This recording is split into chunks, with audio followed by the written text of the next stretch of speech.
on. Michael Stevens is a research fellow at the Royal United Services Institute for Defence and Security Studies and joins us now from London. Michael, why do you think that ISIL didn't defend the town? There's a couple of reasons for this. I think that ISIS have shown that when they know a major offensive is coming, and it's unlikely that they're going to be able to hold out indefinitely, they tend to pull back. So we saw this in Tel Abyad a few months ago when the YPG pushed in without much opposition at all, and there was a lot of telegraphing that that operation was coming. The same thing with Sinjar. The thing about what has happened with this operation, of course it's important that Sinjar is retaken, but the KDP, which is the main party in charge of the Kurdistan regional government, had been saying for a long time, this operation is coming, we're preparing for it. ISIS knew it was coming, they prepared, they realized that they weren't going to win this fight, there was going to be a lot of UK and US air power in the area, and they pulled back to Mosul.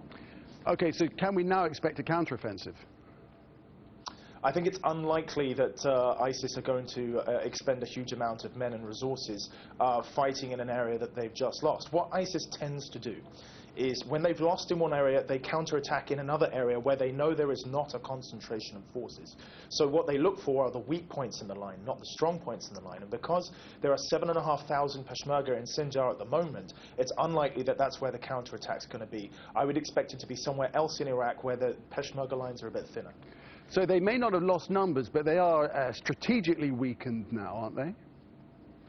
Yeah, absolutely. I mean, the road number 47, which leads into the western side of Mosul, is a main thoroughfare between Syria and Iraq.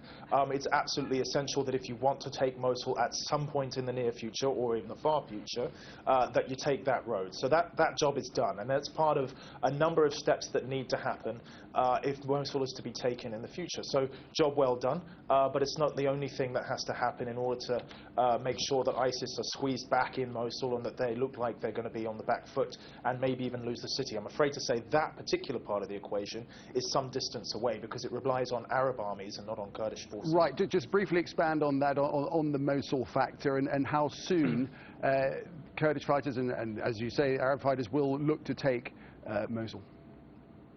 Well, I think that depends on other operations ongoing further south. For example, in Ramadi, the popular mobilization units and the Iraqi army are still engaged in battles there. There's still battles ongoing in central Iraq around Beji refinery.